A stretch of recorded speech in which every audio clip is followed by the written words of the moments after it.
All right, I promised more multiplayer action, and here we go. This time, I'm playing Breya. As soon as this thing kicks into high gear here. Notice I got to go first again, too, which is pretty damn lucky. And I'm up against Vorel of the Hullglade, Odric Master Tactician, and this thing, Rexiel, the Risen Deep. Very, very good keepable draw again. Not the best, it's a bit slow. But it does have Trinket Mage, which means that Thran Dynamo is going to come online quickly. It's got Cyclonic Rift as a longer game plan. And, of course, 3 good land as well as a Brainstorm for fetching. So it's certainly a keeper. And I get to go first, which is just downright decadent. Karn Liberated. Not the best card to see on as your 8th card. But then again, this is 2 mana, this is 3, and this is... I have a total of 8 mana in my hand, pretty much, so... It is achievable relatively quickly. I'm just going to play that so I can brainstorm it in a turn. Mr. Vorel just plays Hinterland Harbor. It's nothing. Alright, end step. I'm going to cast Brainstorm to pick up another gigantic fat Planeswalker, as well as Workshop, which is incredibly lucky to get, and Muddle the Mixture too. So I'm just going to put back probably just 2 of the heavier cards. I'm going to put the Muddle, I think, back, and with the Workshop on top. Doesn't matter. I'm not planning on fetching anyway, so I'm going to get them both because they're both valuable. Since I'm playing Workshop, I'm slamming Thran Dynamo on turn 2. Bam. So gross. 4 mana, turn 2. And so good with Karn and Teferi, which we're going to be able to come online in 2 turns. Alright, Thrumming Bird. That makes sense, given that he's playing a Vorel deck. It's got some counters. Alright, 2 mana. So obviously these aren't the strongest opponents. I mentioned this before, but I have to kind of expect that when I play these games, it's going to very quickly turn into an arch enemy type situation where I've got 2 or even 3 people all ganging up on me. So I kind of expect that. I don't have any hard feelings about it at all when I do get everything directed at me. And I kind of play in that fashion anyway. Again, it's sort of like a puzzling, is how can I deal with multiple opponents attacking me at once, which is an interesting and kind of rarefied experience in Magic. Normally you're just used to dealing with and containing one person. So I've basically got an opponent who's got 6 mana in play and is drawing 3 cards a turn. And he casts Mesmeric Orb. Ugh, that's an obnoxious card to have. And I expect that he's playing with this because it combos well with his commander. If you make your opponents mill lots of spells, you get to play them for free out of the graveyard with Rexiel, the Risen Deep. So... card's just downright obnoxious. Hopefully, I'm just hoping he's not going to hit anything really critical. As far as things that are really critical that he could hit, of course, the Shackles would be a pain in the ass. If he hits Yawgmoth's Will, that's a big pain. Mana Drain's another really good card that would suck to lose. There's a lot of stuff I don't really want to lose. I definitely want to deal with this card as quickly as I can, and Karn at least gives me a route to deal with that. There goes that Muddle and a Shivan Reef. Those guys are just chatting amongst themselves. And I draw Mind Twist. Well, Mind Twist and Cyclonic Rift is a pretty good answer to a lot of stuff. So, on this turn, I'm going to go fetch, and I'm going to cast Trinket Mage. And, of course, I'm just going to go get Soul Ring with it, since I've got a spare mana floating around, and I could just use the Workshop for that anyway. So I've got enough mana next turn to basically play Teferi and Karn Liberated if I want to, or play Teferi and Mind Twist for a person's entire hand. There's lots of great choices here, but it's going to kind of depend on what my opponents do. Either way, it's a lot of mana. And, yeah, unless this guy's playing green artifact removal, I'm going to be able to run wild with it. So he pays 3 mana, and he casts... oh, this thing. Interesting.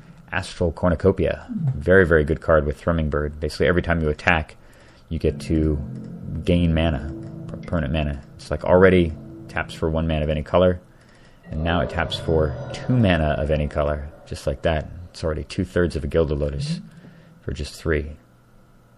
Yeah, pretty amazing, actually. And with his commander, it can double the number of counters on it and get out of control really quick. So I'm actually going to have to deal with this card relatively quickly. I can't really let it run amok. Fortunately, the guy in the middle is just playing mono white, and he's not really doing anything of consequence. He just plays in the theme of things without consequence, he plays a Spear of Heliod. Alright, Sleepy Mage. Let's see what goes to his graveyard. Archfiend of Depravity and a Reanimate. Interesting. I didn't look at what this guy lost. Oh, yeah. Copy Enchantment and Orochi Hatchery. Okay, nothing interesting there. Alright. Oh, he's got a Mana Crypt, and not just any Mana Crypt. He's got one of those Masterpiece ones. Well, that changes things a lot, because now his guy is only 1 mana away from being cast, and that's going to change how I have to play too. He casts Diabolic Tutor, which is a lot better when you have Mana Crypt to fuel it.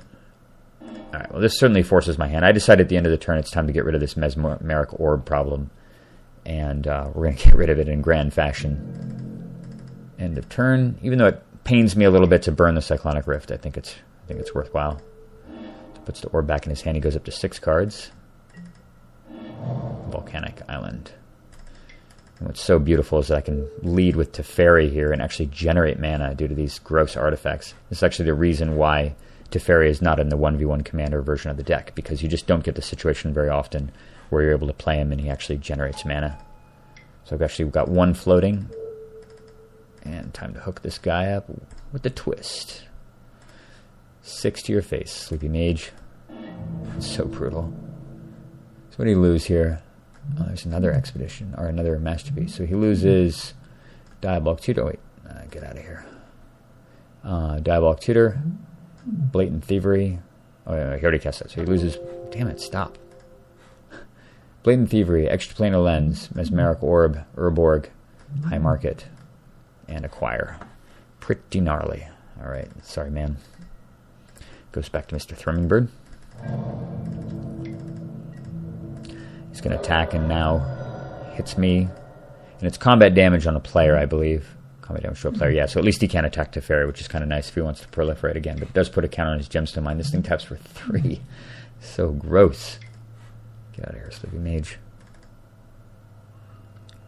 Alright, he casts Inexorable Tide. Wow, okay. Cascade Craziness. Well, the thing about Cascade, or sorry, not Cascade, Proliferate. The thing about Proliferate is that if you remove the things to proliferate on that are of value, then the effect doesn't really do much. So that means all I have to do is just kill this Astral Cornucopia, and he won't really be doing a great deal. And it's nice to have mind-twisted Sleepy Mage out of the game, so I don't have to worry about his commander, unless he top-decks an island. And now Zephyrin casts his guy is 4/5 for striking Urnham, which doesn't really do much. Alright, Mana Crypt. Let me top deck Siphon Mind. Wow.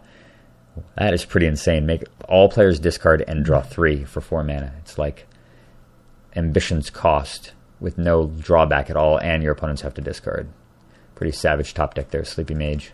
And he gets a land off of it too. So he's actually even threatening a counterspell, which changes how I feel about the turn, but ultimately I decide I just need to play Karn because I can't let Astral Cornucopia sit around. But it is awesome that I top deck a Forbid, which means that because of Teferi, I can actually play the Forbid. I can play Karn and protect it with Forbid if need be. So I float a bunch of mana here, and there's Breya potentially as a follow up too if he does nothing, because I need Breya out here to protect against this attacker to keep Teferi alive. So I play Karn. I munch down the Astral Cornucopia, so now he can proliferate all the doo-dah-day on this Gemstone Mine. It's not going to do anything. And I decide I'm just going to play Breya here. And I give some thought, actually, to sacking these 2 Thopters because I've got 2 mana remaining. But, again, like I said, he's already got a Proliferate engine in play with the Tide, and this thing doesn't really do that much. He only has 3 cards in hand. And if this guy didn't have Spirit of Heliod in play, I might have actually just offed his Master Dude just to keep it from interfering with my Planeswalkers. But I've got plenty of blockers anyway, and I decide just to pass.